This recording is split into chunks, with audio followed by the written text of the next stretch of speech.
Hola, El comandante llegó a 90 y Cuba toda vive contenta.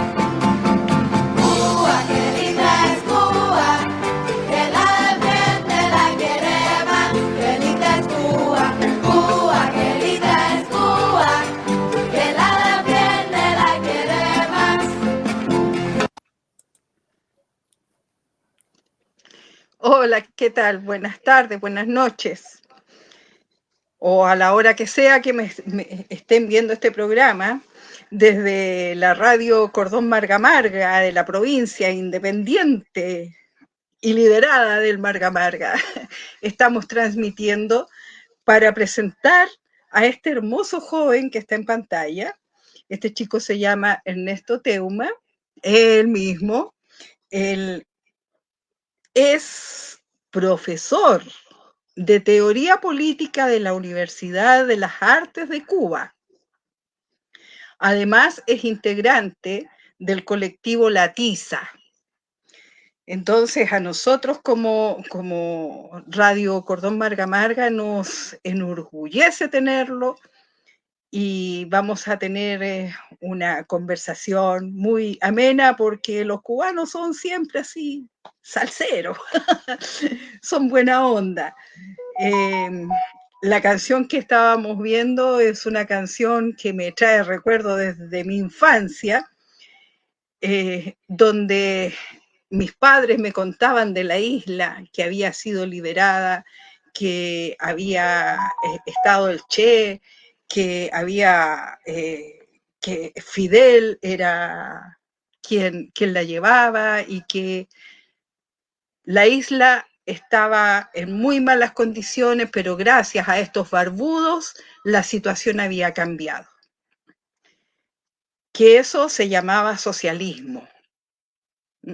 Y que para poder llegar al socialismo necesariamente tenía que venir un enfrentamiento violento. Así me lo explicaron mis padres cuando yo tenía 5 o 6 años. Y recuerdo esa canción precisamente porque la cantaban en la casa. Han ido pasando los años,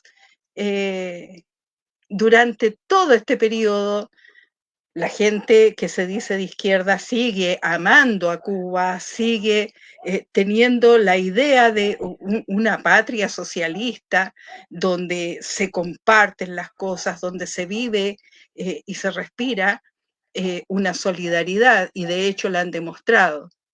También hemos visto que han estado bloqueados y de alguna forma se han hecho pequeñas ayudas hacia el pueblo cubano.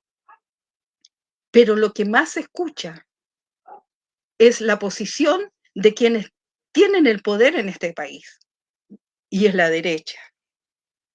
Y siempre están hablando en contra de la isla. Si tú le preguntas a cualquier persona que no tiene idea qué es lo que es la isla, te van a decir, ay, Cuba, no, uy, el comunismo es terrible, poco menos que se comen a los niños. Entonces, esa es la imagen. Y esta conversación va a versar precisamente para saber en qué están en Cuba, porque también han llegado muchos cubanos y te diré que a mí me atendió una cubana y gracias a esa cubana me pudieron hacer los exámenes en el hospital público, porque desde el consultorio de mi población nunca me mandaron, pero la cubana se las ingenió y movió papeles y todo y me llevó al hospital público y ahí me hicieron los exámenes para ver si era o no era cáncer lo que tenía.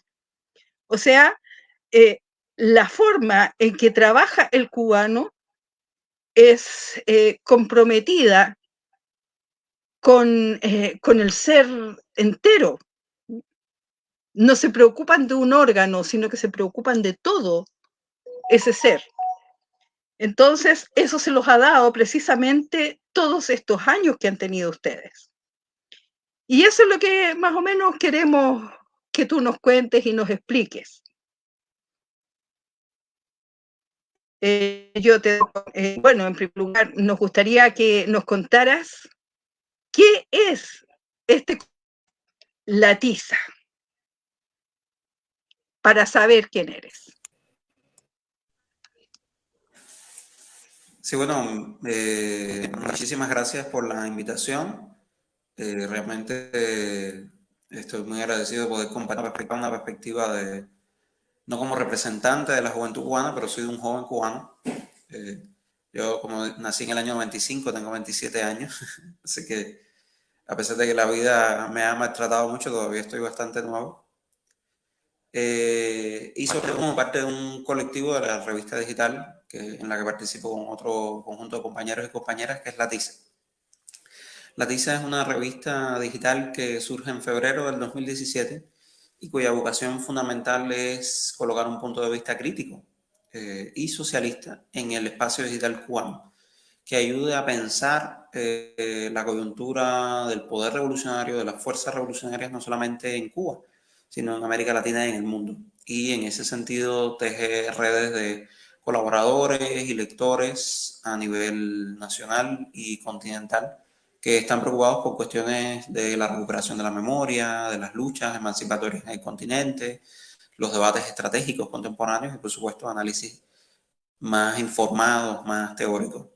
La Tiza surge de una necesidad dentro del propio proceso en un contexto de grandes transformaciones relacionadas con la llamada actualización del modelo económico y social cubano, un gran proceso de reformas que implicaba todas las dimensiones de la existencia de la revolución cubana, económicas, sociales, institucionales, políticas y culturales.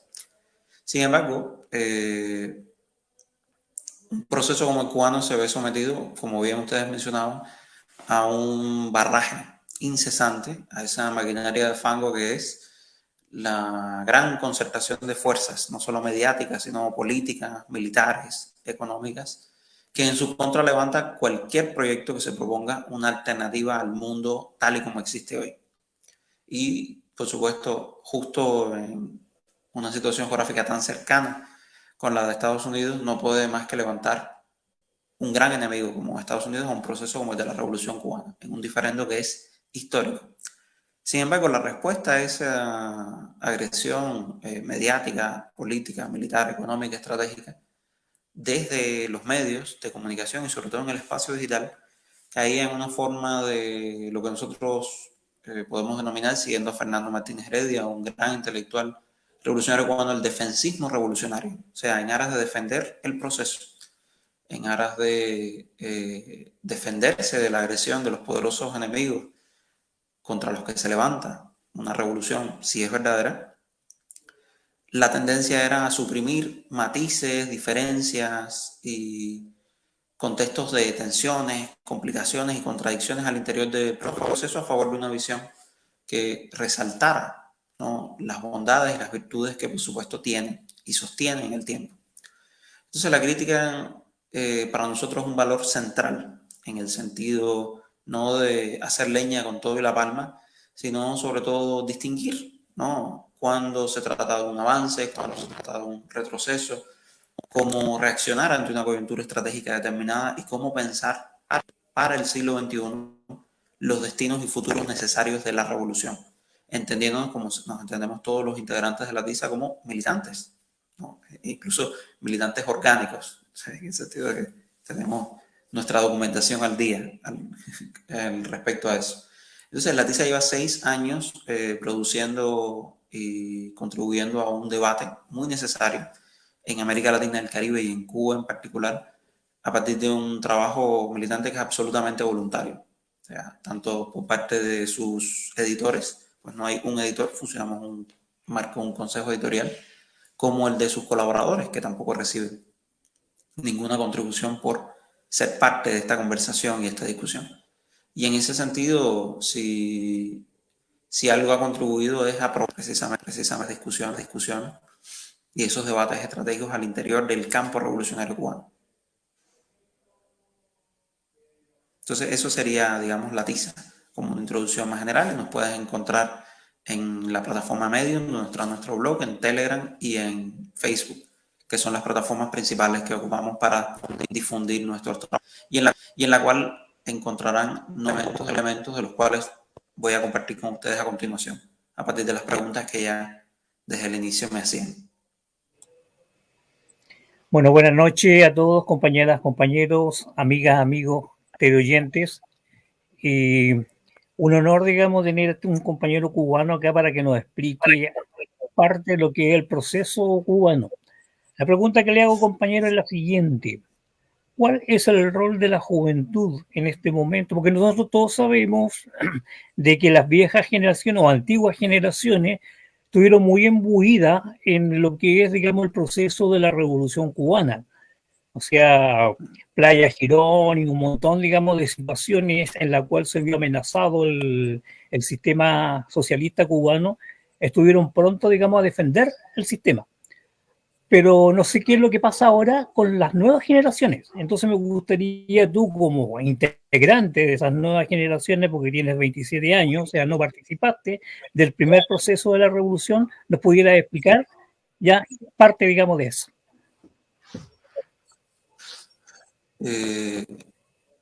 Yo creo, y lo sintetizaré de una forma en la cual digamos, comentado varias veces, que como jóvenes, y no solo como jóvenes, porque al final se trata de un proceso intergeneracional, los viejos también se desencantan, ¿no? Finalmente todo se reduce a la cuestión del futuro, ¿no? La pregunta de, ¿tiene la revolución cubana un futuro? Y nosotros creemos que sí. Pero el reto fundamental para nosotros, tan lejos de esos años originarios, digamos, luminosos, de los 60, de los 70, de los 80, es reencontrar esa pasión revolucionaria y convertir a la revolución no solamente en un hecho de nuestro propio pasado, o sea, del legado que compartimos y defendemos, sino del futuro. O sea, y en parte yo creo que un reto como juventud y también una parte del desencanto de la juventud es precisamente las dificultades en sostener esa esperanza.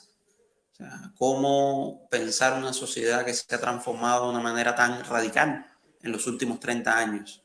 Cómo repensar incluso un mundo que ya no se parece al que, en el cual sucedió la revolución y sus procesos.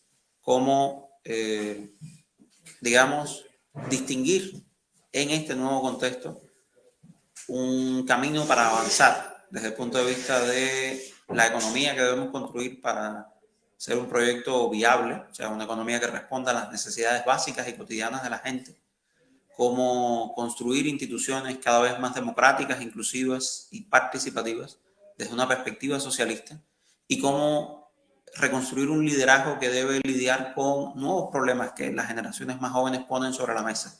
Cuestiones que tienen que ver con la vida cotidiana, cuestiones que tienen que ver con sus proyectos de futuro, cuestiones que tienen que ver con reivindicaciones feministas, ecologistas, ambientalistas, de colectivos LGBTI. Entonces, en ese sentido yo creo que el reto es muy grande e implica repensar toda una historia más larga de la revolución, no solamente hasta enero de 1959, sino lo que han sido estos 63 años de aprendizajes y de luchas. Y recuperar la figura de Fidel, no solamente como un referente indiscutible, sino también como un productor de pensamiento, como un político audaz, inteligente y realista, como él definiera en su concepto de revolución, transformaciones históricas como funciona la cultura.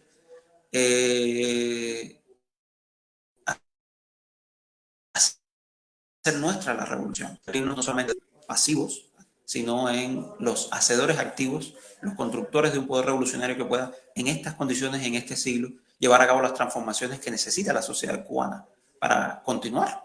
Pues la revolución no es solamente ese momento originario de 23, sino que a lo largo de su historia ha encontrado nuevos retos, nuevos desafíos e incluso nuevas soluciones a viejos problemas y nuevas soluciones absolutamente nuevos que plantea la historia todo el tiempo. Decía Frantz Fanon, un revolucionario martiniqués argelino, que cada generación debe encontrar su misión y cumplirla o fracasar en ella. Nosotros apostamos y creemos firmemente en nuestra posibilidad de ganar. Y a pesar de que la política es un campo sin garantías y uno nunca sabe, a pesar de sus mejores esfuerzos, si va a triunfar o no.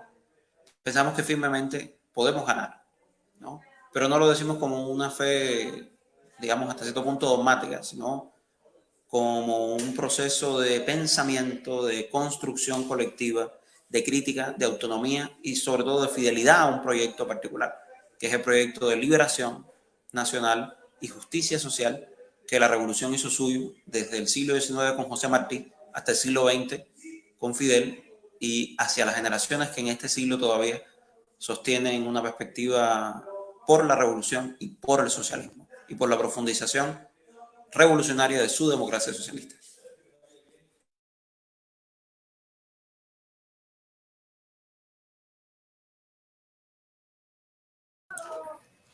La siguiente pregunta va enlazada. ¿Tú crees que se burocratizó la Revolución Cubana?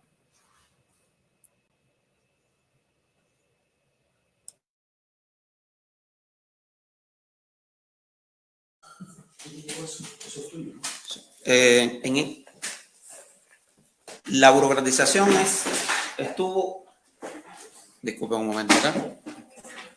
Sí, la burocratización estuvo de algún momento presente como una dimensión permanente en la revolución, incluso durante los propios 60, que se reconocen como, digamos, el momento más fluido, más innovador, más radical y más rupturista de la revolución, en figuras como el Che Guevara y el propio Fidel Castro podemos encontrar una política antirradical. En ese sentido podemos recordar no solamente importantísimos editoriales contra el burocratismo que iniciaron ese proceso en el año 66 en el periódico Gramma, sino también un documento histórico y cultural de esa época como La muerte de un burócrata, una película de Tomás Gutiérrez Jalea. Entonces, la burocratización en el caso de la Revolución Cubana y en el resto de los procesos socialistas del siglo anterior, siempre fue una dimensión importante del proceso. En tanto, siempre se requirió de construir una institucionalidad que sistematizara a escala los logros y perspectivas de la revolución. Y en encontrar un mecanismo formal siempre existe el peligro de burocratización. Lo que la burocratización no es el único momento de la revolución. O sea, si buscáramos representarlo, el polo institucional, ¿no? Esta perspectiva de construcción de institucionalidad revolucionaria siempre existió de conjunto con un polo, digamos, de una rebeldía, una potencia rebelde insurgente de las masas movilizadas precisamente por la propia revolución y por la expansión de sus capacidades políticas, culturales, intelectuales, de liderazgo y de autonomía. Y en varios momentos de la revolución podemos encontrar procesos de burocratización, pero también procesos radicalmente antiburocráticos.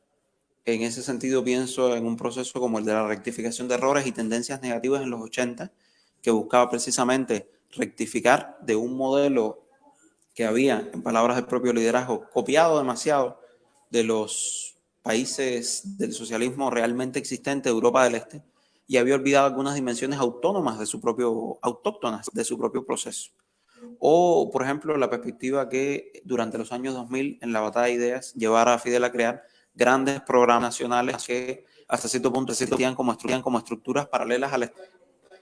En una gran paradoja, él mismo dirigía no solamente como comandante en jefe de las Fuerzas Armadas, sino también como presidente de los consejos de Estado y ministro y de primer secretario del partido. Entonces, en la historia de la revolución se da un proceso de oscilación, momentos más institucionales, más burocráticos, podría decirse incluso, y momentos de una mayor movilización que responde ante crisis y coyunturas y límites de esos procesos de institucionalización radicalmente, ¿no? Y en ese sentido, Fidel no solamente el nombre de Fidel, sino de un estilo político que sabía leer esas coyunturas y esos límites y actuar en consecuencia. Yo creo que en ese sentido, el reto en una Cuba revolucionaria que existe después de la muerte de Fidel, su muerte física, ¿no?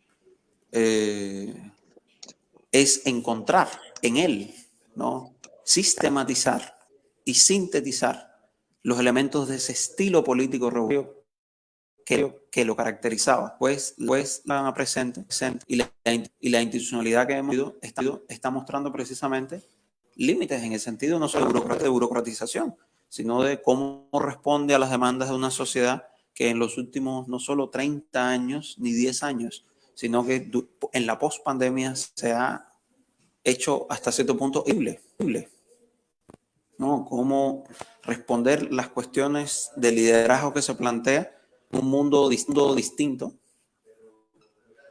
y una solución que no puede ser solo institucional o solo jurídica, sino que requiere de darle centralidad a lo político, ¿no? A la disputa en la sociedad y en la cultura, que es el mundo donde esencialmente se libra esta batalla. Entonces, la batalla de ideas se convierte, digamos, en un lugar privilegiado, en el cual pensar no solamente la lucha antiburocrática, sino también antiimperialista y por la profundización de la democracia al interior del propio proceso. Pues el burócrata, finalmente, es la figura que ejerce un tipo de poder privado. O sea, dispone y organiza y representa, digamos, las necesidades de un conjunto de personas, que puede ser una demarcación, un municipio, una provincia. Y precisamente la lógica antiburocrática no es sino precisamente el estilo político de la movilización, la discusión colectiva, el momento asambleario, la democracia socialista. Entonces, siempre hubo burocratismo, siempre hubo procesos de burocratización. La salud de la revolución no se mide solo por su presencia, sino por la presencia o, digamos, la contratendencia que precisamente siempre lo rectificó y supo mantener a raya.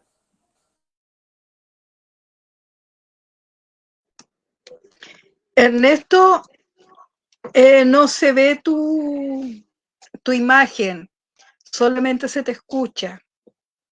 Por si puedes, si tienes la posibilidad de solucionar ese pequeño problema. Pero a mí me gustaría saber, no a mí, sino que para que hubiese un poquito de claridad, ¿qué tiene de socialista Cuba y qué tiene de capitalista? Eso. Porque sí he escuchado que algunos reclaman que está inclinada hacia al capitalismo. Eso. Sí, esa no es una pregunta que sea fácil de contestar, precisamente porque uno de los elementos más discutidos y más polémicos, no solamente de la Cuba reciente, sino del conjunto de las experiencias que intentaron en sus diversas maneras construir el socialismo del siglo XX, es precisamente ese. ¿De qué hablamos cuando hablamos de socialismo? O sea, es, como planteaban algunas posturas, meramente la estatalización de todo el conjunto de la economía, es el control por parte del Estado de no solo la economía, sino de toda la sociedad, es la autogestión de pequeños colectivos de trabajadores sobre las empresas, o como por ejemplo planteaban las corrientes más radicales desde los inicios de la tradición socialista hasta hoy, un gran cambio cultural. O sea, no solamente un problema, como decía Rosa Luxemburgo, de cuchillo y tenedor, sino una perspectiva muy amplia sobre cómo organizar la vida cotidiana, cómo entender el poder, cómo construir las instituciones, cómo proyectar la vida futura, cómo entender incluso el mundo, no solamente el pequeño mundo, la nación, el país, sino su lugar en un contexto muchísimo más amplio. En ese sentido, la discusión sobre Cuba está atravesada por esos conflictos. O sea, cómo definir socialismo es un problema que está en discusión. Lo que sí es evidente, y es parte incluso de ese propio contexto de las reformas, es que los elementos del capitalismo nunca se fueron del todo, hasta cierto punto. O sea, si bien Cuba dejó de ser parte, digamos, de un sistema de intercambio capitalista, por medidas coercitivas unilaterales que impuso Estados Unidos, y el bloqueo no es más que evitar una inserción internacional orgánica de la economía cubana al resto del mundo. Sino, por ejemplo, un tipo particular organizar la producción. No, la empresa estatal incluso, con todas las trabas que impone una lógica redistributiva, de planificación, reproduce hasta cierto punto, como mismo dijera el Che, en el gran debate de los 60, algunas lógicas de la producción capitalista. La mercancía, la forma salario, la forma valor. Y de los años 90 en adelante, esos espacios han encontrado cada vez más resonancia, más circuitos. Existen relaciones capitalistas en Cuba. O sea, zonas enteras de la sociedad y de la vida cotidiana de la gente que funcionan bajo lógicas que tienen que ver con la maximización de ganancias, con la centralidad de la relación salarial, con el intercambio mercantil. Una parte de la reforma precisamente insiste en reconocer en las condiciones del mundo de hoy la existencia de esas zonas y regularlas en consecuencia mediante dispositivos fiscales, económicos. Ahora, sobre los socialistas, yo creo que, y vuelvo a mi respuesta anterior, la gran pregunta nuestra es, ¿puede el poder revolucionario gestionar, asimilar y conciliar la existencia de estas formas que no son solamente internas, o sea, al interior del país, sino en todo el mundo? O sea, pensando que no se puede plantear la locura de construir, digamos, el socialismo en un solo país ni en una sola sociedad. Es una pregunta a responder. O sea, yo creo que la respuesta pasa precisamente, como ya decía, por la profundización de la democracia socialista.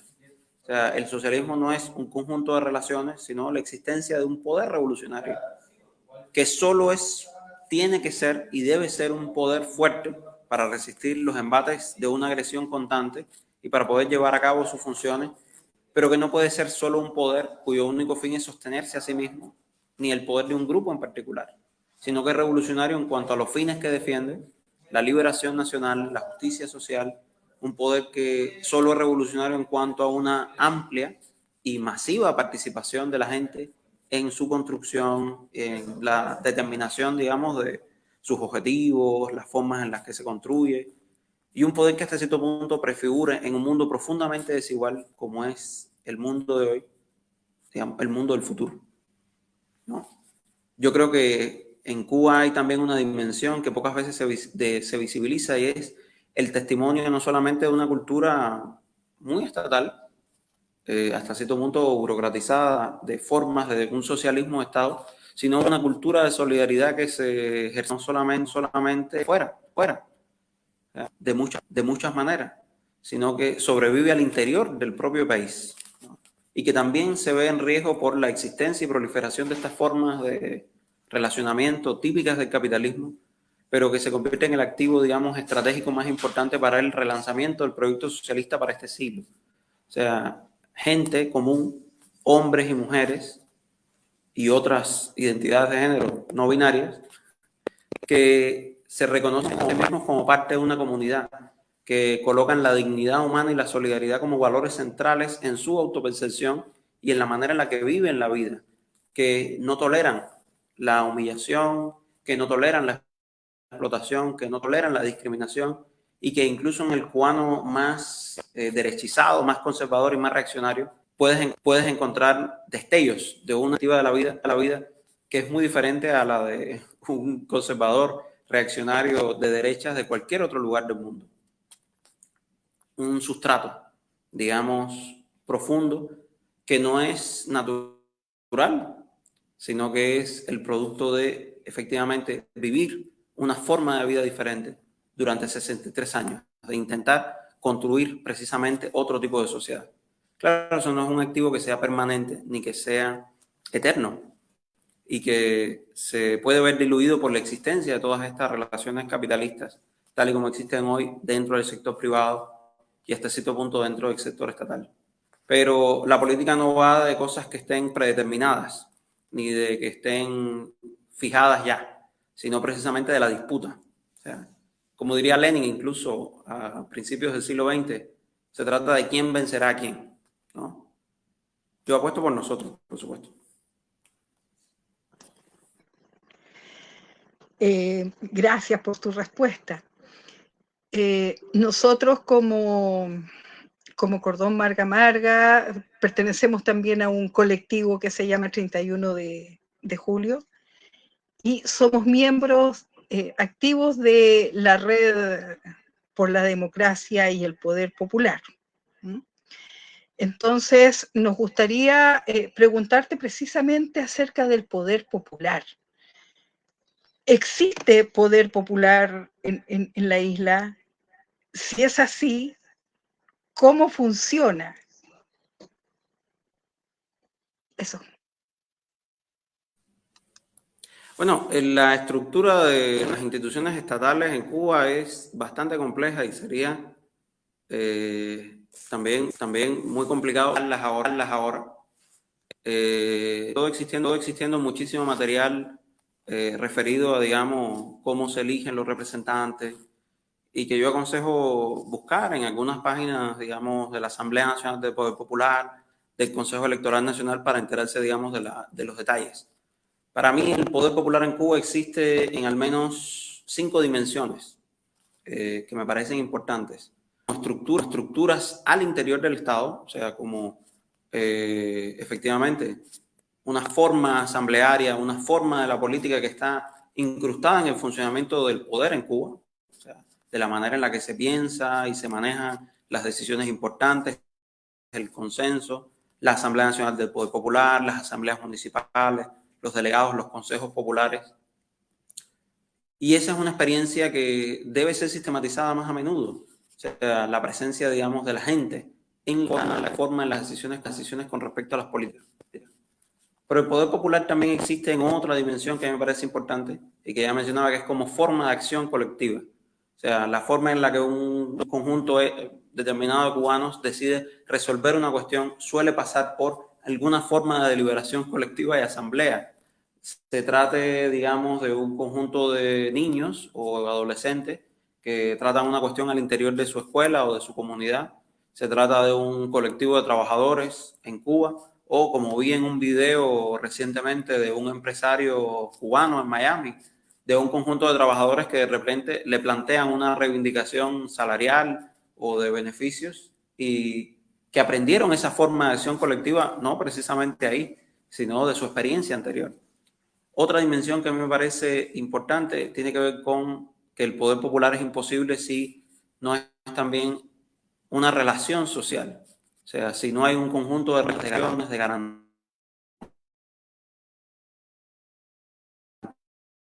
participación.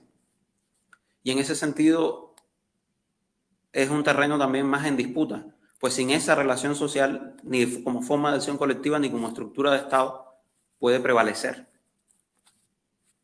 Hay otra dimensión del poder popular que tampoco se menciona mucho, que tiene que ver con una autopercepción del sujeto. O sea, la idea, que también está en disputa hoy y que es una dimensión central del poder popular, de que la gente realmente tiene la capacidad de cambiar su vida, de gestionar su realidad. La vieja pregunta de la teoría política de si la gente común, el pueblo, puede gobernarse a sí mismo o necesita la tutela de alguien que lo gobierne.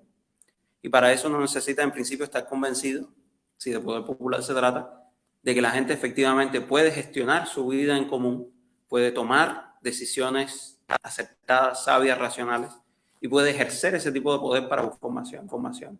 Esa percepción también es un elemento en disputa.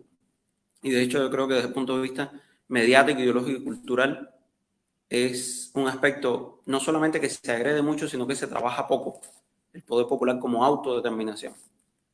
Y muy relacionado con eso, el poder popular en Cuba existe también como proyecto, aunque en una dimensión más tenue, después de 63 años. Y en ese sentido, reencantarla, como decía al principio, me parece relevante y fundamental. Pensar a futuro, el poder popular. ¿Qué significa esas dos palabras juntas? ¿Qué significa pueblo? Si de lucha se trata, como decía Fidel.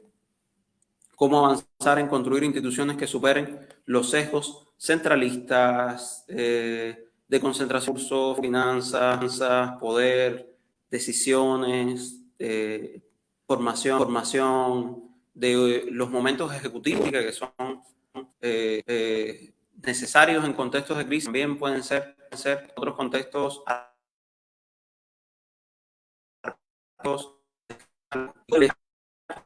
formas colectivas de estructuras estatales, de percepción del sujeto y de relaciones sociales que descentralicen el poder, desconcentren esa información, tecnologías, recursos, finanzas, decisiones más cerca de la vida de la gente y efectivamente pasen siempre por un momento de determinación colectiva de las necesidades, de las prioridades, en fin, el proyecto, esa dimensión de futuro que necesita cualquier política para ser efectivamente. Entonces, en esas 5 dimensiones yo resumiría 5 dimensiones en disputa la existencia del poder popular en Cuba.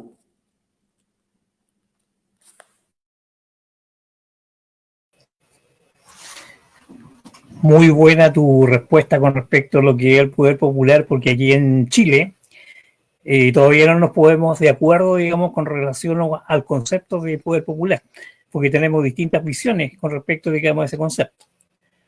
Mira, hay otra situación que a nivel internacional, sobre todo, digamos, estos gobiernos neoliberales y capitalistas, en la cual plantean, digamos, de que Cuba es una dictadura porque no llama a elecciones cada 4 o 6 años como lo hacen la mayoría de estos países, en el cual, según nuestro parecer, no hay democracia, sino que es una representación, digamos, cada 4 años que la gente va a las urnas, elige a un representante y después el cual se olvida de lo que prometió, digamos, en su momento.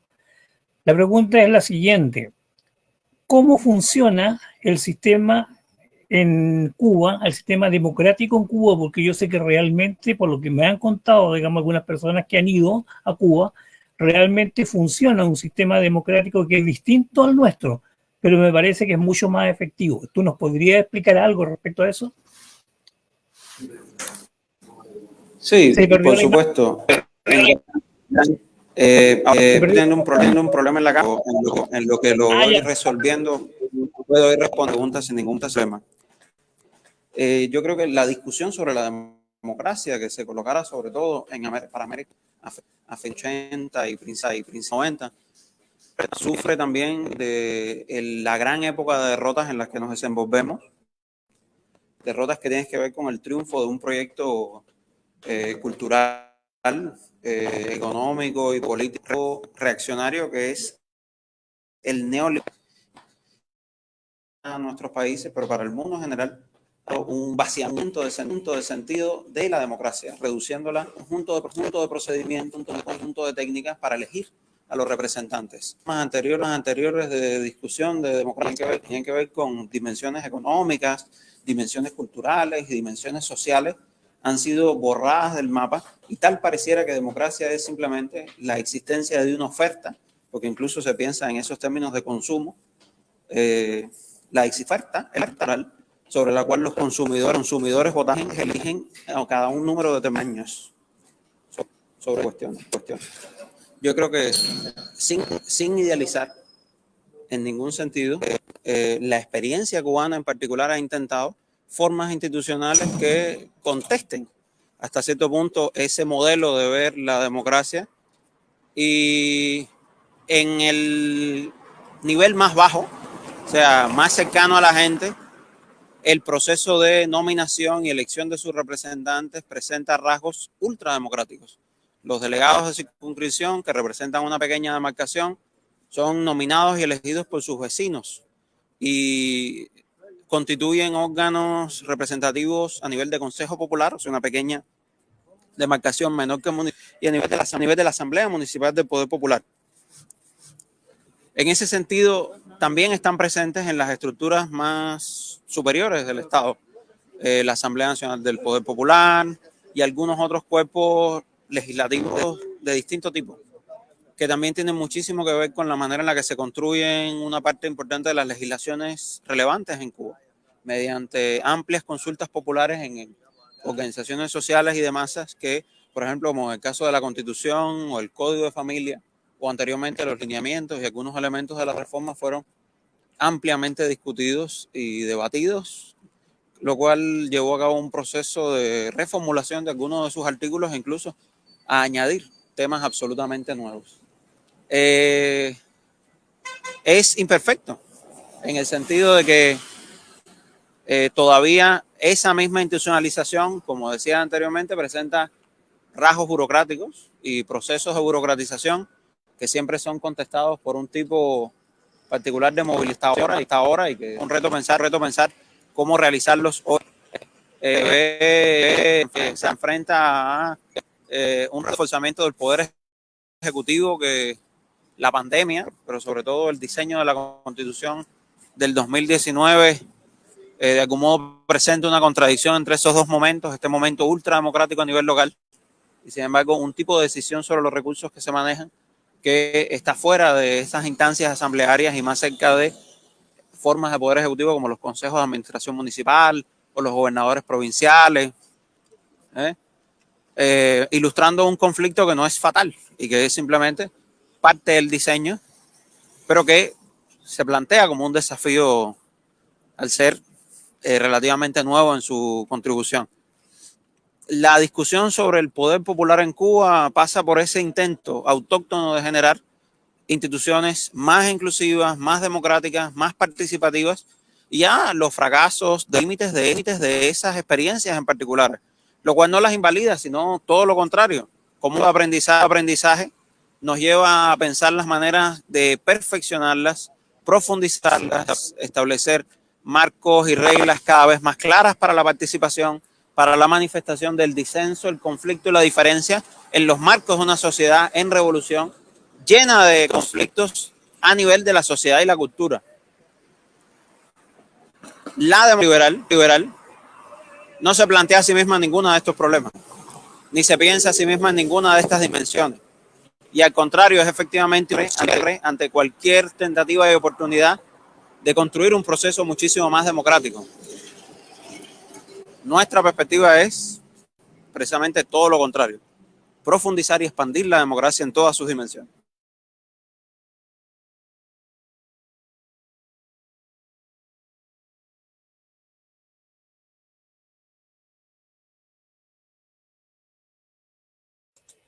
¿Aló, se escucha? ¿Ernesto? Sí, se escucha perfectamente. Sí, estoy acá. Mira, ya. Gracias por la respuesta.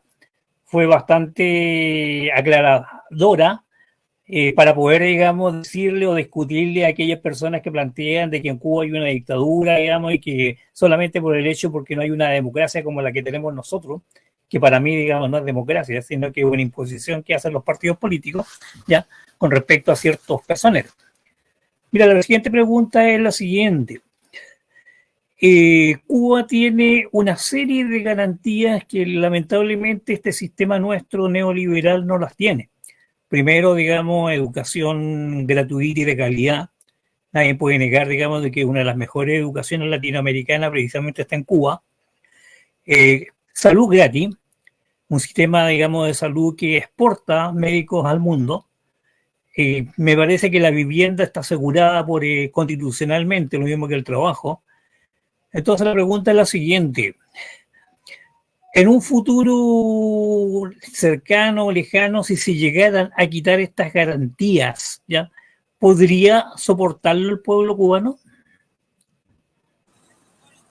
No, independientemente de las transformaciones que se están sucediendo en el modelo, yo creo que una de las cosas que nadie se atrevería a negar la centralidad de eso que tú mencionabas, o sea, ese sistema de garantías y que son el núcleo duro de la política social de la revolución.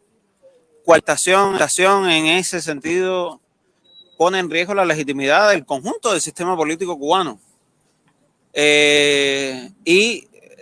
Digamos, tendría que confrontar una dimensión del poder popular de la que no hablé, que es, digamos, un tipo de poder negativo. Su capacidad para establecer un consenso en el cual cualquier afectación en esa política social es una línea roja que no debe traspasarse.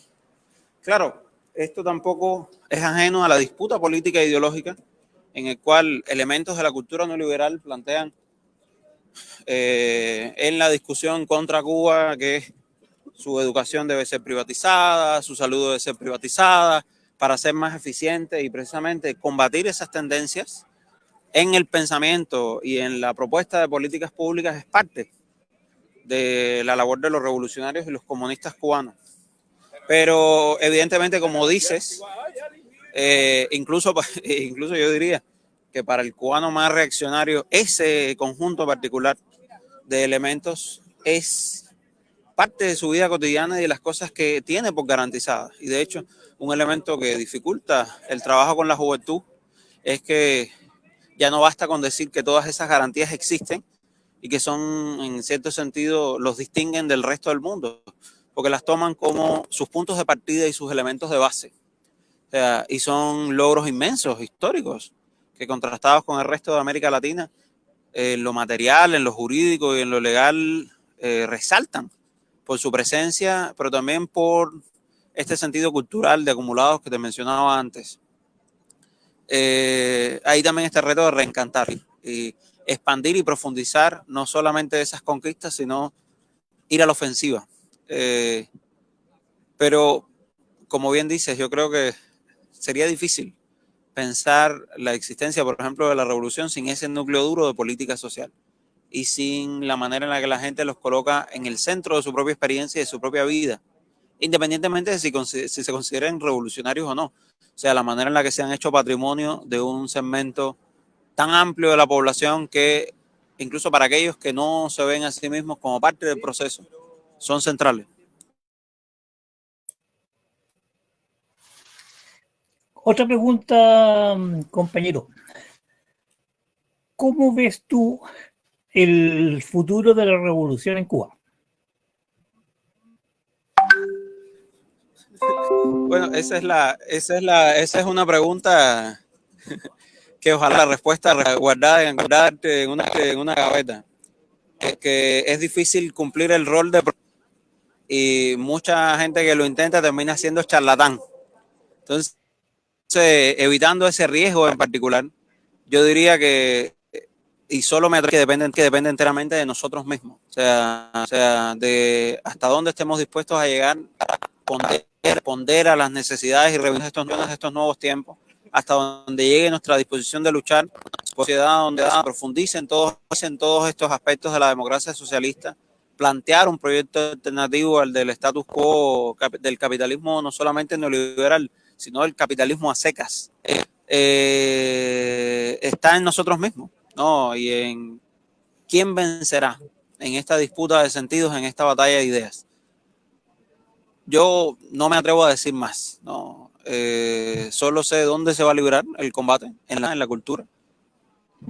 Y sé que dependerá no de ningún auxilio ni poder externo, aunque bueno, la alianza y el apoyo de los compañeros latinoamericanos sería fundamental siempre, pero dependerá estrictamente de determinaciones internas al proceso y de cómo los revolucionarios y los comunistas cubanos respondan a todo este conjunto de contradicciones, a todo este conjunto de desafíos y de nuevos retos que trae este siglo y esta época.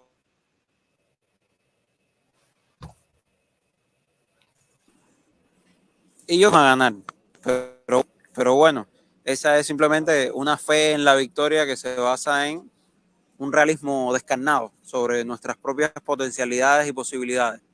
Una fe que es indistinguible de la esperanza, ¿no? Que sostiene y anima cualquier proyecto de transformación del mundo, pero que no se ciega a sí misma ni deja de ser, como diría Fidel, luchar con audacia, inteligencia y realismo.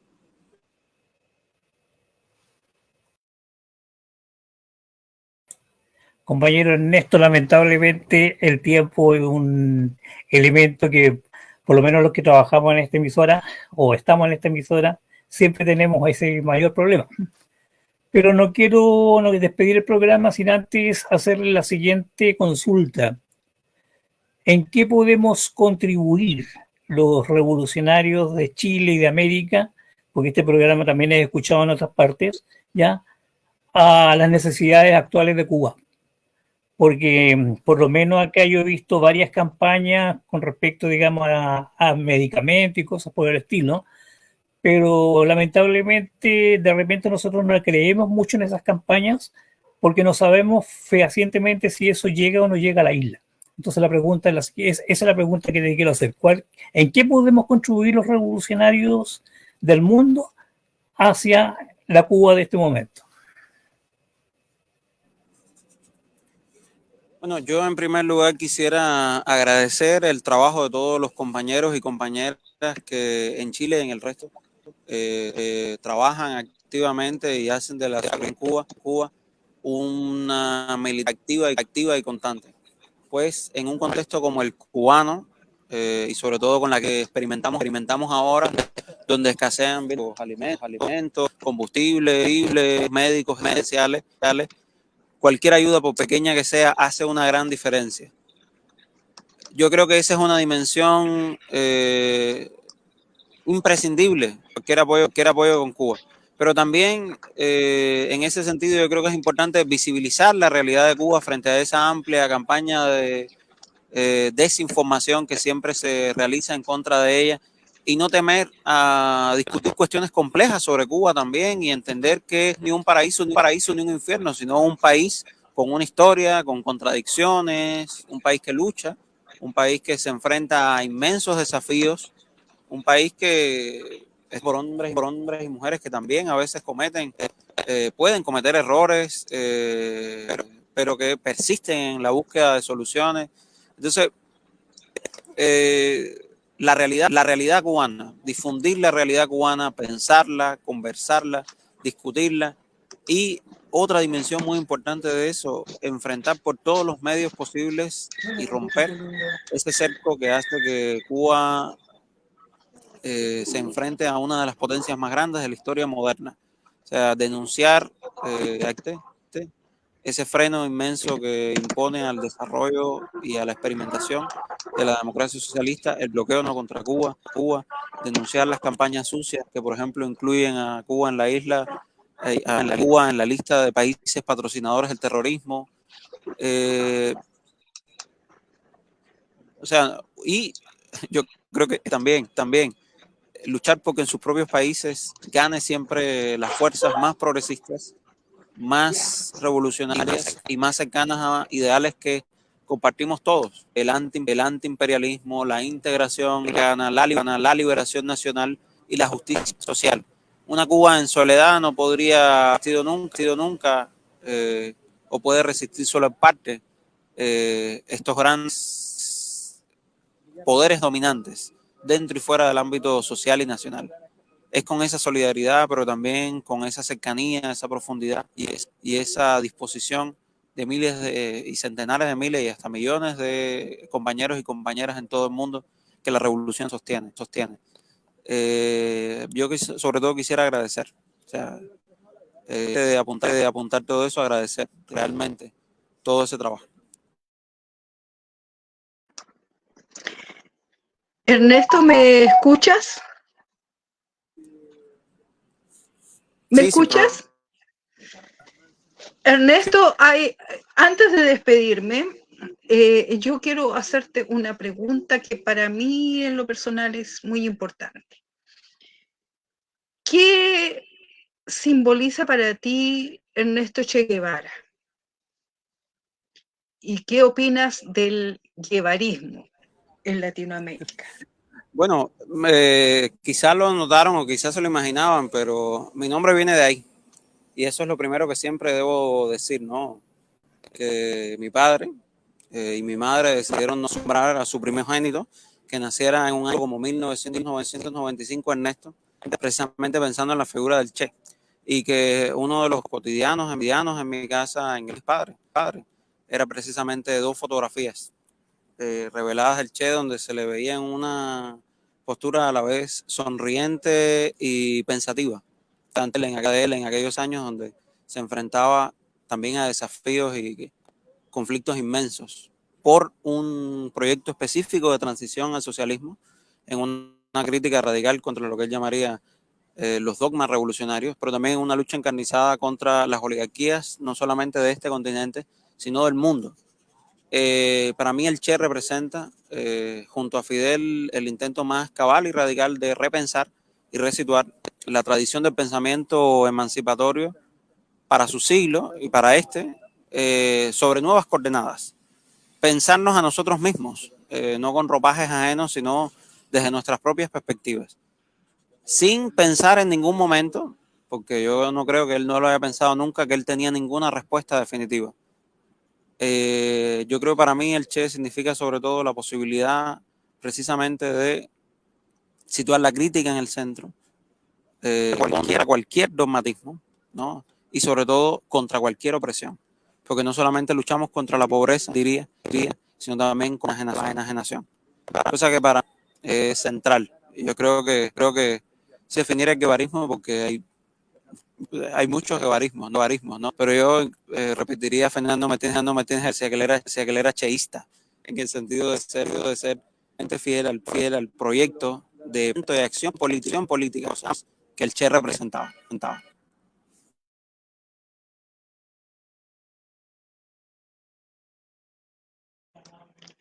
Muchas gracias, Ernesto, por tu hermoso nombre y por tu buena disposición. Ha sido muy, muy emocionante estar conversando contigo. Yo te envío un abrazo enorme a ti y a todos los compañeros y compañeras de la isla. Pepe, estás Yo muteado. también me asumo a esa, digamos, esa suerte que tuvimos de poder tenerte en este programa, porque se pudieron aclarar muchas cosas que de repente la mitología derechista de este continente proclama y pregona, y tú fuiste capaz, digamos, de darnos a conocer algunas situaciones que muchos de nuestros oyentes deben desconocer, y eso nos lleva, digamos, a tener el corazón mucho más grande con respecto, digamos, a la Revolución Cubana. Así que te doy un gran abrazo, espero que tu estadía en Chile haya sido lo mejor posible, que te hayan tratado lo mejor posible, y ojalá podamos vernos algún día en persona. Así que, Ernesto, nuevamente muchas gracias. Y a nuestros teleoyentes les doy, me despido de ustedes hasta un rato más, en el cual a las 9 de la noche retomamos el programa Noticias Nacionales e Internacionales con nuestro camarada Luis Fuente. Compañera Marta, nos vemos en un rato más. Muchísimas gracias, Marta, José, muchísimas gracias a todo el equipo de Radio Cordón Marga Marga y a la posibilidad de tener esta conversación. Y nada, agradecer siempre. Estoy a su completa disposición aún para cualquier cosa. Un abrazo. No te preocupes, que ahora Abrazo. sabemos que Alejandro te puede ubicar. Lo más probable es que hagamos alguna entrevista, pero ya en Cuba. ¿Ah? Porque yo sé que se puede ubicar, digamos, ahí para poder hacer estas transmisiones. ¿Ya cortaste, Pepe? Sí, no, Alejandro No, y todavía no. compasión, Miguel Enrique han sido fundamentales para que este viaje haya salido muy bien. Así que también agradecerle a él. Vale. Corto, compañeros. Ya.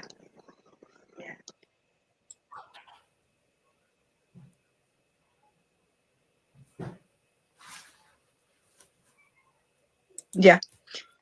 Bien, Ernesto.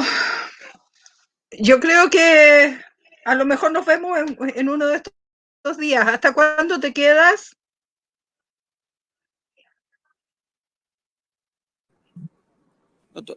Todavía me quedan unos días, así que igual podemos coordinarlo. Vale. Ok. Abrazo. Cualquier cosa, te contactas con nosotros si necesitas ubicarte esta noche o mañana. ¿Ya?